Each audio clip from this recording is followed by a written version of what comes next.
आजच्या मननासाठी आपण सर्वजण मत्तयकृत शुभवर्तमान आणि त्याचा 8वा अध्याय आणि त्यातले काही वचन वाचणार आहोत.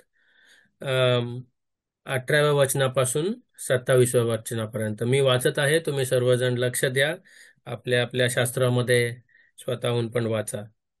18वं वचन. आपल्या भोवती खूप लोक आहेत हे येशूने पाहिले, तेव्हा त्याने त्यांना सरोवराच्या पलीकडे जाण्याची आज्ञा केली. मग एक नियमशास्त्राचा शिक्षक त्याच्याकडे आला आणि म्हणाला, गुरुजी, आपण जेथे जाल तेथे मी आपल्या मागे येईन. येशू त्याला म्हणाला, कोल्ह्यांना राहायला बिळे आणि आकाशातील पाखरांना घरटी आहेत, परंतु मनुष्याच्या पुत्राला डोके सुद्धा टेकवयास जागा नाही. मग येशूच्या शिष्यांपैकी आणखी एक जण येशूला म्हणाला, प्रभू, पहिल्यांदा मला जाऊ द्या व माझ्या वडिलांना पुरून येऊ द्या. पण येशू त्याला म्हणाला, तू माझ्या मागे ये. जे मेलेले आहेत त्यांना त्यांच्या मेलेल्यांना पुरू दे. मग येशू नावेत गेल्यावर त्यांच्या मागून त्याचे शिष्य नावेत गेले. अचानक समुद्रात इतके मोठे वादळ झाले की नाव लाटांमध्ये पूर्णपणे गुरफटून गेली आणि येशू तर नावेत झोपला होता. तेव्हा शिष्य त्याच्याकडे गेले आणि त्यांनी त्याला जागे केले व म्हटले, प्रभू, आम्हाला वाचवा, पण आपण बुडत आहोत. येशूने उत्तर दिले, तुम्ही विश्वासात किती उणे आहात रे? तुम्ही का घाबरता? मग त्याने उठून वारा व लाटा यांना अधिकारवाणीने शांत होण्यास सांगितले. वारा थांबला, समुद्र अगदी शांत झाला. तेव्हा लोकांना मोठे आश्चर्य वाटले. ते म्हणाले, हा कोणत्या प्रकारचा मनुष्य आहे? वारा व समुद्र देखील त्याचे ऐकतात. प्रभू आपल्या वाचलेल्या वचनांवर जरूर आशीर्वाद देईल. पहा, हा एक फार परिचित असा शास्त्र भाग आहे. या शास्त्र भागामध्ये आपण कित्येक वेळेला अध्ययन केलेलं असेल, मनन केलेलं असेल, वैयक्तिक मंडळीमध्ये, शास्त्र अभ्यासामध्ये. आणि प्रभू तुमच्या आणि माझ्या बरोबर कित्येक प्रकारच्या गोष्टी प्रगट करून आपल्याला प्रोत्साहित केलेलं असेल. आज सकाळी आपण या शास्त्र भागामधून प्रभूचं वाणी प्रभूच्या गौरवासाठी ऐकूया. हे जे घटना घडलेली आहे, हे मत्तईने लिहून ठेवलेलं आहे. विनाकारण नाही लिहिलेलं आहे. याच्यामधून आपल्यासाठी स्वर्गीय गोष्टी शिकवण्यासाठी इथे लिहिलेल्या आहेत. आणि आपण पाहतो इथे प्रभूच्या मागे जाणं किंवा प्रभूच्या अनुयायी होण्याबद्दल लिहिलेलं आहे. या शास्त्र भागामध्ये कित्येक वेळेला हे शब्द इंग्लिशमध्ये फॉलोविंग लिहिलेलं आहे, फॉलो लिहिलेलं आहे. मराठीमध्ये मागे जाण्याबद्दल लिहिलेलं आहे. आणि हे वेगवेगळे भाग नाही आहेत, हे एकच भाग आहे जे प्रभू 18व्या वचनामध्ये 18 ते 22व्या वचनामध्ये म्हणत आहे. त्याच्यानंतरच कंटिन्युएशन मध्ये आहे. त्याच्यानंतरच आपण पाहतो की हे समुद्रातली घटना घडलेली आहे. हा एकच शास्त्र भाग आहे आणि हे कनेक्टेड आहेत सगळे. कारण याच्यामध्ये प्रभूच्या मागे जाण्याबद्दल आपण वाचत आहोत. आणि आज सकाळी आपण सर्वजण इकडे जमा झालेले आहोत. आपण सगळे प्रभूचे अनुयायी आहोत, नाही का? आपण प्रभूच्या मागे चालणारे आहोत, प्रभूच्या मागे झालेले आहोत, अनुकरण करत आहोत. आपल्यापैकी काही जण असतील ज्यांनी अजून देखील हा निर्णय घेतलेला नसेल प्रभूच्या मागे जाण्याबद्दल, तर त्यांच्या देखील साठी आज या शास्त्रभागामधून महत्वाच्या गोष्टी आहेत. पहा, आपण इथे वाचतो की दोन लोकांबद्दल लिहिलेलं आहे. एक तर शास्त्री आहे आणि त्या शास्त्रीचं नाव दिलेलं नाहीये इथे. ठीक आहे. 19व्या वचनामध्ये असं लिहिलेलं आहे, कोणी शास्त्री येऊन त्याला म्हणाला, आणि त्या शास्त्राचं नाव नाही आहे. त्याच्यानंतर आपण वाचतो की कोणी एक प्रभूचा शिष्य त्याला म्हणाला. त्या शिष्याचं देखील नाव इथे नाहीये. अनामित आहेत ते. तर मी जेव्हा हा शास्त्र भाग वाचत होतो त्यावेळेला त्यांचं नाव न दिल्या कारणाने मी माझं नाव तिकडे टाकत होतो आणि मी माझ्या नावाने हे वाक्य म्हणत होतो प्रभूला. तर पहिला शास्त्री म्हणाला, की प्रभू तू जिकडे जाशील मी तिकडे तुझ्या मागे येईल. Wherever you go I will follow you. प्रभूचं उत्तर जे आहे फार वेगळं आहे, नाही? न समजणारं उत्तर आहे. सरळ सरळ उत्तर नाही दिलंय प्रभूने इकडे. प्रभूने त्याला म्हटलं पाहिजे होतं हो किंवा नाही, ये किंवा नको येऊ, असं म्हटलं पाहिजे होतं. पण प्रभूने त्याला म्हटलं, बघ, म्हटलं कोल्ह्यांना त्यांचे अ, अ, गुफा आहेत. पाखरांना, आकाशातील पाखरांना त्यांचे घरटी आहेत, पण मनुष्याच्या पुत्राला डोकं टेकायला जागा नाहीये. प्रभू काय बोलायला, अ, काय बोलू बघतो या शास्त्राला? हा त्याला मागे यायचं होतं. प्रभूने अशा गोष्टी सांगितल्या. प्रभू असं म्हणतोय का तिकडे की बाबा माझ्या मागे आलंस तर घरदार मिळणार नाही, घर नसलं पाहिजे? हा प्रभूचं स्वतःचं घर नव्हतं का? प्रभू घरातच वाढला होता, नाही का? अ, पेत्राचं घराबद्दल आपण वाचतो. कित्येक घरांबद्दल आपण नवीन करारामध्ये वाचतो. एक घर तर मरिया, मार्था आणि लाजरचं घर आहे, जिकडे प्रभूला आराम मिळायचा, विश्राम मिळायचा. तिकडे ते घर त्याला फार सोयीस्कर आणि फार आरामदायक वाटायचं. प्रभू तिकडे जायचा. प्रभूच्या ह्या वाक्यामध्ये काय असा अर्थ आहे का की प्रभूच्या मागे यायला लागले की सगळं सोडायचं, घरदार सोडायचं आणि आराम मिळणार नाही, असं आहे का? तर नाही. तर प्रभूचं म्हणणं हे आहे की जर तुला माझ्या मागे यायचं आहे तर तुला या जगामध्ये आराम आणि विश्रांती मिळणार नाही. तुला जर माझ्या मागे यायचं आहे तर तुझं लक्ष या जगातल्या गोष्टींमध्ये आराम शोधण्यासाठी राहिलं नाही पाहिजे, हे प्रभू म्हणत आहे. प्रभू म्हणतोय की माझा अनुयायी जर व्हायचं असेल तर आराम या जगामध्ये मिळणार नाही आहे. हं? आणि आज सकाळी आपण या गोष्टीमध्ये मनन करत असताना आपण सर्वजण आपलं वैयक्तिक आत्मपरीक्षण करूया. आणि आपण जे प्रभूचे मागे गेलेलो आहोत, प्रभूची लेकरं आहोत, प्रभूचं अनुसरण करत आहोत, आपण अ, आत्मपरीक्षण करत असताना हे पाहूया की आपण या जगामध्ये आराम शोधत आहोत का, विश्रांती शोधत आहोत का? आपण या जगाच्या गोष्टींमध्ये विश्राम आणि आराम आणि विश्रांती शोधत आहोत का? अ, हे आत्मपरीक्षण करूया. प्रभू येशू ख्रिस्त आपल्याला अ, एक उदाहरण म्हणून, आपल्या एक कित्ता म्हणून आपल्या समोर प्रस्तुत आहे, नाही का? आपण ज्याची अनुयायी करतोय तो आपल्यासाठी उत्तम उदाहरण असा असतो. आपल्या प्रभू येशू ख्रिस्ताला या जगामध्ये आराम होतं का? तर नव्हतं. त्याच्याबरोबर लोकांनी कसा व्यवहार केला? ह त्यांनी त्याच्यावर आरोप लावले, त्यांनी त्याला शिव्या दिल्या, त्यांनी त्याच्याबरोबर वाईट वागणूक केली, त्यांनी घृणास्पद गोष्टी त्याला म्हणाल्या. आराम असं नव्हतंच प्रभूला. आणि जर त्याला आराम नव्हतं या जगामध्ये, तर तुम्हाला आणि मला या जगामध्ये आराम कसं बरं मिळणार? आपलं लक्ष कुठे आहे? आपण जर प्रभूचे अनुयायी आहोत, त्याच्या मागे मागे चाललोय, तर प्रभूवरती लक्ष आहे की आजूबाजूला आणि या जगामध्ये लक्ष आहे? प्रभू येशू आपण पौल जो कलेसिकारांस पत्र लिहितो त्याच्या 3ऱ्या अध्यायामध्ये आणि पहिल्या, दुसऱ्या, 3ऱ्या वचनामध्ये फार सुंदररीत्या असं लिहित आहे की तुमचं लक्ष हे वरच्या गोष्टींवर असू द्या, तुमचं चित्त जे आहे ते वरच्या गोष्टींवर असू द्या, पृथ्वीवरच्या गोष्टींवर नसू द्या. पृथ्वीवरच्या गोष्टींवरती लक्ष कशासाठी आहे आपलं?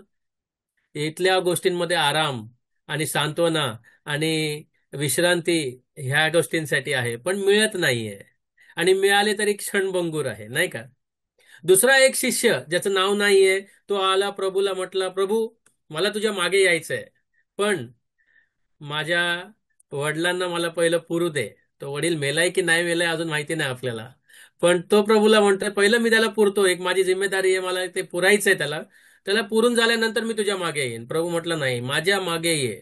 जे मेलेले आहेत त्यांना, मेलेल्यांना पुरू दे. अरे, फार कठोर उत्तर आहे. इथे पण हे उत्तर काही समजण्यासारखं नाहीये. हो किंवा नाही म्हण. पण प्रभू त्याला म्हणतो नाही. मेलेल्यांना जे मेलेले आहेत त्यांना मेलेल्यांना पुरू दे. याचा अर्थ काय आहे? प्रभू म्हणतोय, माझ्या मागे जर यायचं आहे तर जिवंत आणि सार्वकालिक गोष्टींवरती तुझं लक्ष असलं पाहिजे. मेलेल्या गोष्टींवरती तुझं लक्ष नसलं पाहिजे. Not on dead things of this world, on the living things of this world. मृत आहेत त्यांना मृतांना पुरू दे असं म्हटलेलं आहे. आपण काय आपल्या प्रियजन जे जग सोडून जातात त्यांना पुरायला नाही पाहिजे का? आपण पुरायला पाहिजे नाही का? आपण व्यवस्थित शास्त्रानुसार रिस्पेक्टफुली त्यांचं शेवटचे क्षण त्यांचं बरियल वगैरे करायला पाहिजे. पण प्रभूचं अर्थ हे म्हणण्यामागे हे आहे की तुमचं लक्ष कुठे आहे? तुमचं लक्ष मृत गोष्टींवरती आहे का जिवंत गोष्टींवरती आहे? माझ्या मागे यायचं असेल, माझे अनुयायी व्हायचं असेल तर तुमचं लक्ष हे जिवंत गोष्टींवरती असलं पाहिजे. तुमचं लक्ष जे आहे ते अनंत काळच्या गोष्टींवरती असलं पाहिजे. क्षणभंगूर गोष्टींवरती नसलं पाहिजे. शारीरिक गोष्टींवरती नसलं पाहिजे. आत्मिक गोष्टींवरती असलं पाहिजे. शारीरिक गोष्टी हे क्षणभंगूर आहेत, नाश होतात. पण आत्मिक गोष्टी अनंत काळासाठी आहेत. आत्मिक गोष्टींवरती असलं पाहिजे. आपण जर मी बरोबर आहे तर आपण पेत्राच्या पत्रामध्ये आपण असं वाचतो की शारीरिक कसरत जी आहे त्याचा कमी फायदा आहे, पण आत्मिक कसरतीचा फायदा अनंत काळासाठी आहे. शारीरिक कसरतीने फायदा होत नाही असं म्हणत नाहीये. फायदा आहे पण कमी आहे. Bodily exercise profited little, but spiritual exercise profited for eternal life. हा, फायदा आहे नाही का? शारीरिक कसरत करू नका म्हणत नाहीये, पण शारीरिक कसरत हे कमी फायदा करतो आणि आत्मिक कसरत हे अनंत काळासाठी आहे. पहा, आपल्याला प्रभू येशू ख्रिस्त आज सकाळी हेच प्रोत्साहित करत आहे की अ, ह्या जगामध्ये आपल्याला आराम मिळणार नाहीये आणि मृत गोष्टींमध्ये आपण लक्ष द्यायला नाही पाहिजे. हे फार सुंदर असे सिद्धांत आहेत जे प्रभूच्या अनुयायींसाठी प्रभूने मांडून ठेवलेले आहेत आणि प्रभूने त्याचं फार सुंदर उदाहरण पण ठेवलेलं आहे. त्याच्यानंतर आपण वाचतो अ, अ, वचन 23 मध्ये, आणि हे वाक्य नीट वाचा. मग तो तारवात गेल्यावर त्याचे शिष्य त्याच्या मागून त्यात गेले. पहा, प्रभू पहिला त्या तारवात गेला आणि त्याच्यानंतर त्याचे शिष्य त्याच्या मागून गेले. त्यांनी पहिलं ह्यांना सांगितलं नाही तुम्ही जा, तुमच्या मागे मी येतो. नाही, तो पहिला पाऊल त्यांनी तारवात ठेवलेला आहे आणि त्या तारवामध्ये त्याचे अनुयायी त्याच्या मागे गेलेत. आणि जर आपण त्याचे शिष्य आहोत तर आपण तारवात त्याच्या मागे मागे जायला पाहिजे, नाही का? आपण कधी कधी पुढे पुढे धावतो प्रभूच्या. प्रभूच्या मागे जायची गरज आहे. आणि प्रभू त्या तारवात गेल्यानंतर आपण असं वाचतो तिकडे की प्रभू झोपलेला आहे आणि तिकडे फार मोठं वादळ आलेलं आहे आणि त्यांची होडी वादळांवरती आणि मोठ्या मोठ्या लाटांवरती उलटसुलट व्हायला लागते आणि त्याच्यामध्ये पाणी यायला लागतं आणि ते घाबरलेले आहेत. आणि प्रभूचे अनुयायी जेव्हा त्याच्या मागे येतात तेव्हा सर्वात पहिलं परीक्षा होते आणि ही एक परीक्षा होती शिष्यांसाठी. त्यांना हे समजलं नाही. पण मला एक गोष्ट ह्या भागामधून शिकायला मिळाली की आपण ख्रिस्तीजन, आपण प्रभूच्या मागे मागे जात आहोत आणि आपल्या जीवनामध्ये देखील परिस्थिती येतात. आपल्या जीवनामध्ये प्रॉब्लेम्स येतात. आपल्या जीवनामध्ये वादळ येतात, अंधार येतो. आणि जेव्हा असं काही घडतं तेव्हा आपण एकमेकांना काय प्रोत्साहन देतो? आपण एकमेकांना काय सांगतो? आपण एकमेकांना कोणाच्या मागे जाण्यासाठी सांगतो, कोणाकडे धावायला सांगतो? आणि हे खरं आहे, आपल्या सर्वांना माहिती आहे की आपण एकमेकांना प्रोत्साहित करतो की प्रभू जवळ जावा, पळा प्रभूकडे. हा, माणसाकडे पळू नका, पहिलं प्रभूकडे पळा. प्रभूकडे प्रार्थना करा, गुडघ्यावर जा. प्रभू तुमचं ऐकेल, प्रभू तुमचा प्रॉब्लेम सॉल्व्ह करेल. प्रभू तुम्हाला अंधारातून बाहेर काढेल, प्रभू तुम्हाला या समस्यामधून बाहेर काढेल, या त्रासामधून बाहेर काढेल, हे आपलं प्रोत्साहन असतं एकमेकांसाठी. आणि ते अगदी बरोबर प्रोत्साहन असतं. आपण एकमेकांना वचनामधून प्रोत्साहन करतो. वचन पण आपल्याला शिकवतो की परमेश्वराकडे धाव घेण्याची गरज आहे, प्रभूकडे धाव घेण्याची गरज आहे, आणि हे अगदी खरं आहे. पण ह्या शास्त्र भागामध्ये इकडे आपण जेव्हा हे वाचतो तेव्हा एक फार वेगळे चित्र आहे. तुम्ही लोकांनी याचं हे चित्र पाहिलंय की नाही माहिती नाही, पण इथे बघा काय घडलेलं आहे. जर काही तुम्ही आणि मी त्या होडीमध्ये शिष्यांबरोबर असतो आणि असं वादळ आलेलं आहे आणि आपण घाबरलेलो आहोत आणि आपल्याला असं वाटतं की आपण बुडणार आहोत, तर आपण काय करणार? आपण एकमेकांना काय म्हणणार? आपण म्हणणार, अरे आपण नाश होणार आहोत, आता याच्यामधून आपल्याला कोण सोडवणार आहे? तर आहे एक जण जो खाली झोपलेला आहे, आपल्याला त्याच्याकडे धावायचं आहे. या व्यक्तीने पाण्याचा द्राक्षरस केलेला आहे, यांनी स्वर्गीय गोष्टी सांगितलेल्या आहेत, यांनी आपल्या जीवनामधून आपली ताकद आणि आपला प्रभुत्व दाखवलेलं आहे. आपण प्रभूकडे पळूया चला, आपण हेच म्हणणार नाही का? आणि हे बरोबर आहे, आपण ख्रिस्ती लोक तेच करतो. पण हे लोक जेव्हा प्रभूकडे पळून जातात आणि प्रभूला जेव्हा उठवतात, तेव्हा प्रभू त्यांना फटकारतो. हा, ही रिब्युक्स देम, आणि त्यांना म्हणतो, अहो अल्पविश्वासियन, तुम्ही का घाबरला? अरे प्रभू, आम्ही त्रासामध्ये असल्यावरती पहिले तुझ्याचकडे धावायला पाहिजे. आम्ही वचनाप्रमाणे केलं, आमच्याकडून जे अपेक्षित आहे तेच आम्ही केलं, पण तू आम्हाला फटकारतोयस कशाला? आम्ही संकटामध्ये होतो, आम्ही कोणाकडे जायचं? तुझं वचन म्हणतं की आम्ही तुझ्याकडे यायला पाहिजे, पण तू आता आमच्यावर रागवतोयस, नाही का? प्रभू त्यांना फटकारतोय, म्हणतो, अरे तुमचा विश्वास एवढा उणे काय पडलाय? तो त्यांना अविश्वासी म्हणत नाही बरं का, अल्पविश्वासी म्हणतोय. तुमचा विश्वास थोडा कमी झालेला आहे म्हणतोय. त्याचा अर्थ काय आहे? हा, प्रभूला जेव्हा त्यांनी उठवलं तेव्हा प्रभू शॉक झाला का? अरे वादळ आलंय का? मला माहितीच नव्हतं. लेट का केला तुम्ही? लवकर उठवायला पाहिजे होतं असं म्हटलं. शॉक नाही झाला प्रभू. प्रभूने डोळे मिटले होते म्हणून त्याला कळत नव्हतं का काय चाललंय जगामध्ये? प्रभूने डोळे मिटले होते म्हणून त्याला काय कळत नव्हतं का माझे शिष्य कुठल्या परिस्थितीमध्ये आहेत? प्रभूने डोळे मिटले होते म्हणून त्याला माहिती नाही का की हे लोक नाश होणार आहेत की नाही होणार आहेत? प्रभूला सर्व काय माहिती होतं, सर्व ज्ञानी आहे, सर्वभौम आहे. तो शॉक नाही झाला, पण त्याची काहीतरी अपेक्षा होते. त्याची शिष्यांकडून काहीतरी अपेक्षा होते. शिष्यांकडून ही अपेक्षा होती की तुम्ही मला समजून घेतलेलं नाही अजून. तुम्ही मला समजून घ्या, मी कोण आहे, आणि मी माझ्या वेळेत आणि माझ्या पित्याच्या वेळेत काम करत आहे.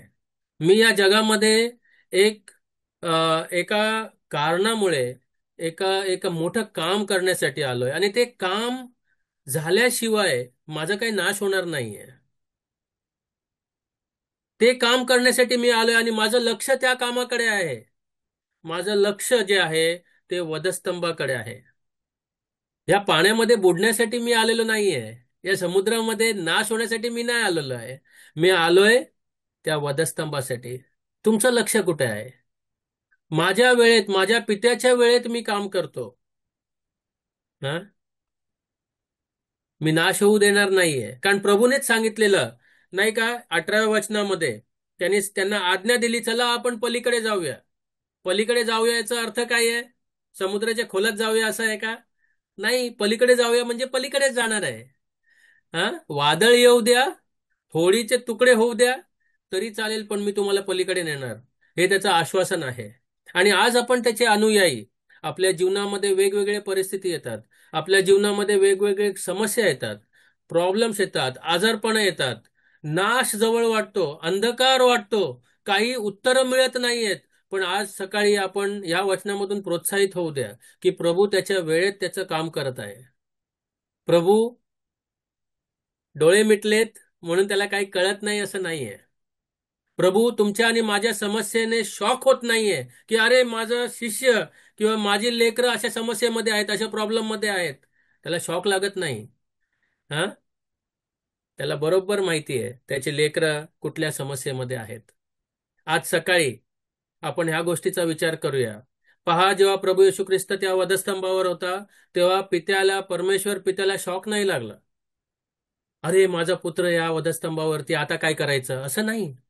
त्याला बरोबर माहिती होतं काय चाललेलं आहे.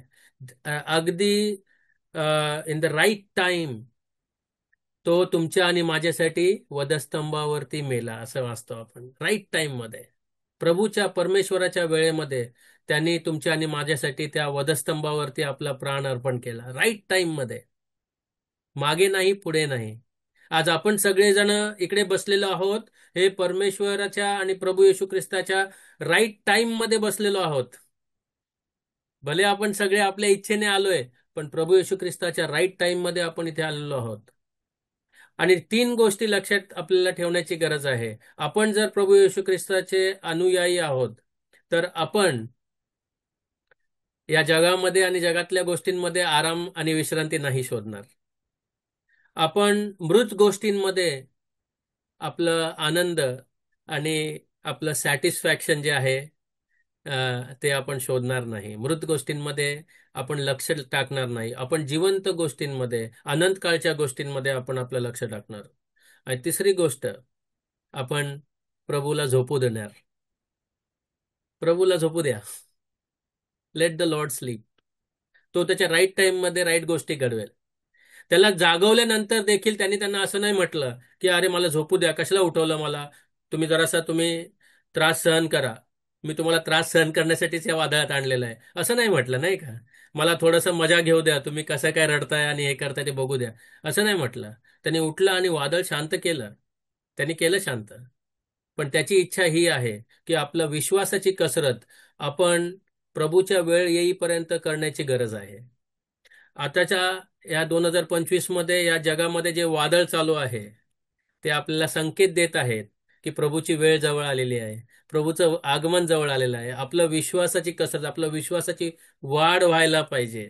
हा आता सरकाराला असू द्या किंवा कोणालाही असू द्या, त्यांना काही अध्यादेश काढू द्या, काही नियम काढू द्या, काही कायदे काढू द्या, वादळात प्रभू आपल्या सोबत आहे आणि त्याच्या राईट टाइम मध्ये तो राईट गोष्टी करणार आहे.